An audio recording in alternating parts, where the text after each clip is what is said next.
আধার card কেটে নিয়েছিল, আমি গর্জে উঠতেই থমকে গিয়েছে। ভোটের আগে বলবে কে দেব, ভোটের পর সব কেড়ে নেওয়া হবে আর ওপারে পাঠানোর চেষ্টা হবে।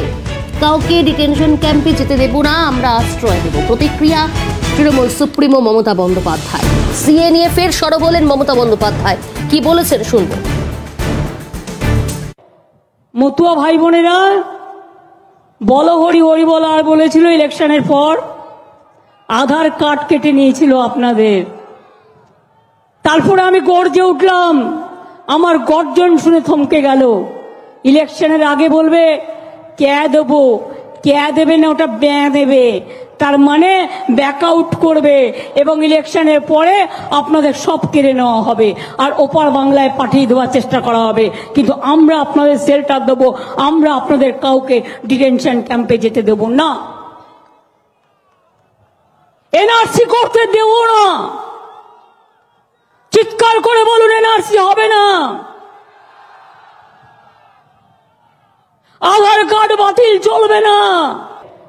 মতুয়া ভাই বোনেরা, বলো হরি হরি বল আর বলেছিল ইলেকশনের পর আধার কার্ড কেটে নিয়েছিল আপনাদের। তারপরে আমি গর্জে উঠলাম, আমার গর্জন শুনে থমকে গেল। ইলেকশনের আগে বলবে সুপ্রিমো মমতা বন্দ্যোপাধ্যায় সিএ নিয়ে ফের সরব হলেন। ভোটের আগে বলবে কে দেব, কে দেবে না ব্যয় দেবে, এইভাবেই তীব্র কটাক্ষ করলেন তিনি। আধার কার্ড কেটে নিয়েছিল মনে আছে, বাংলাদেশে পাঠিয়ে দেওয়ার চিন্তা ভাবনা করছে কেন্দ্র অর্থাৎ বিজেপি। এইভাবে কোথাও যেন তিনি আবারও সিএ নিয়ে সরব হতে তাকে দেখা গেল আজকে ব্রিগেডে জনগর্জনের সভা মঞ্চ থেকে। আমি গর্জে উঠতেই থমকে গিয়েছি, ভোটের আগে বলে কে দেব, কিন্তু কে তো দেবে না, দেবে ব্যয়। এমনই মন্তব্য করলেন তৃণমূল সুপ্রিমো। আধার কার্ড কেটে নিয়েছিল, আমি গর্জে উঠতেই থমকে গিয়েছে পুরো বিষয়টা। ভোটের আগে বলবে কে দেব, কে দেবে না ব্যয় দেবে, ভোটের পর সব কেড়ে নেওয়া হবে আর ওপারে পাঠানোর চেষ্টা হবে। কাউকে ডিটেনশন ক্যাম্পে যেতে দেব না, আমরা আশ্রয় দেব। আজ সিএ নিয়ে ফের সরব তৃণমূল সুপ্রিমো, কি বললেন আরো একবার শোনাবো আপনাদের।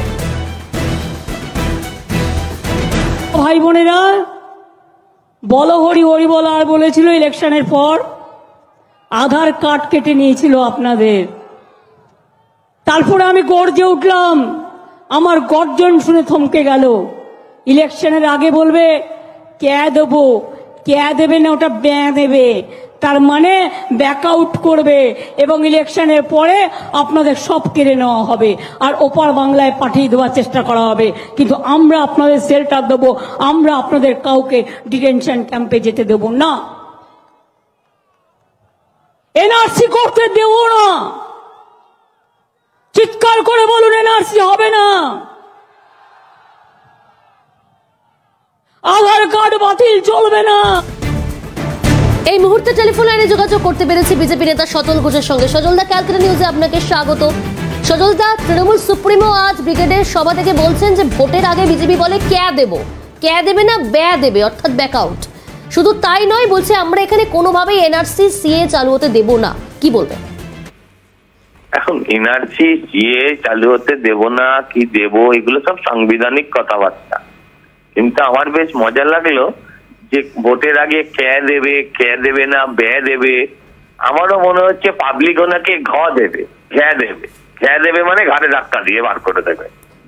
একটা মুখ্যমন্ত্রীর মুখ থেকে এই ধরনের কথা যখন শুনি না, তখন একজন বাংলার নাগরিক হিসেবে, একটা বাংলার যুবক হিসেবে খুব লজ্জা লাগে।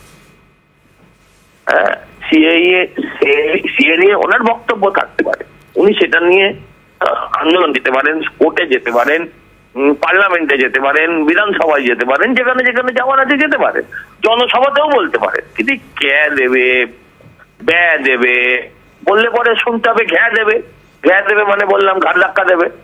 এই যে কথাগুলো, এই কথাগুলো কোনো যুক্তিহীন, একটাও কনস্ট্রাকটিভ কথা বলেননি যে পশ্চিমবঙ্গকে আমি কি করেছি, কেন আমায় ভোট দেবে, সেটা একবারও তুলে ধরতে পারেননি। বলেছেন আমার পাওনা টাকা আমি দিয়েছি, যে টাকাটা কেন্দ্রীয় সরকার দেয়নি সেটা আমি দিয়েছি। আমি জানতে চাই কোথা থেকে দিলেন? আপনার ঘরে যদি এত টাকা আছে তাহলে কেন এত ধার করেন? বাংলার মানুষ জানতে চায়, যখন কেন্দ্রীয় সরকার টাকা দিচ্ছেন না, হ্যাঁ, তখন আপনি এই টাকাটা নিজের থেকে দিয়ে দিলেন, কয়েক হাজার কোটি টাকা, কি হবে জানি না, আপনি দিয়ে দিলেন। আচ্ছা, তাহলে ভবিষ্যতেও কি আপনি তাদের নিয়মিত দিয়ে যাবেন? আমার প্রশ্ন হচ্ছে, আপনি কেন একবারও কোর্টে গেলেন না?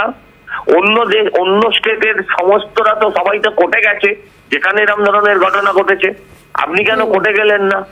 এরকম অনেক প্রশ্ন অ্যারাইজ করলেন।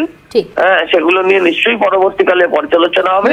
কিন্তু মুখ্যমন্ত্রী যে জোকারের ভূমিকা নেমেছেন, ক্যাটওয়াক করতে করতে যে তৃণমূলের নেতা নেত্রীরা ঘুরে বেড়ালেন, তাতে বাংলাটা কি পেলো এটা জানতে চাই। একেবারে অসংখ্য ধন্যবাদ সজলদা। কথা বলছিলাম বিজেপি নেতা সজল ঘোষের সঙ্গে। এই মুহূর্তে টেলিফোন লাইনে যোগাযোগ করতে পেরেছি সিপিএম নেতা তন্ময় ভট্টাচার্যের সঙ্গে। আপনাকে স্বাগত জানাই ক্যালকাটা নিউজে। তৃণমূল সুপ্রিমো মমতা বন্দ্যোপাধ্যায় বলছে, ভোট এলেই ভোটের আগে বলবে কে দেবো, কে দেবে না ব্যয় দেবে, অর্থাৎ ব্যাক আউট করে দেওয়া হবে। কোনোভাবে এই রাজ্যে সিএ এনআরসি চালু হতে দেব না, আমরা আশ্রয় দেব। কি বলবেন? মাননীয় মুখ্যমন্ত্রী হাঁসখালি নির্যাতি তাকে আগে আশ্রয় দিন। মাননীয় মুখ্যমন্ত্রী সন্দেশখালীর জমি হারানো মানুষগুলোকে আগে আশ্রয় দিন।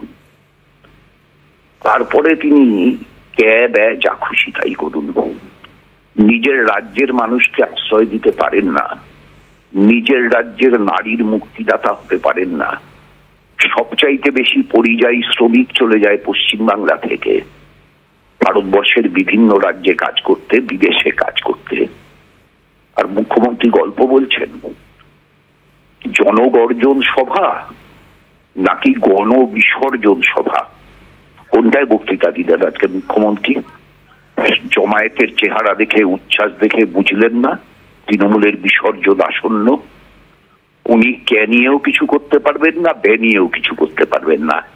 সিএনআরসি বাংলায় আটকাবে, বাংলার মানুষ আটকাবে, বামপন্থীরা আটকাবে। একেবারে অসংখ্য ধন্যবাদ তন্ময়দা। কথা বলছিলাম সিপিএম নেতা তন্ময় ভট্টাচার্যের সঙ্গে।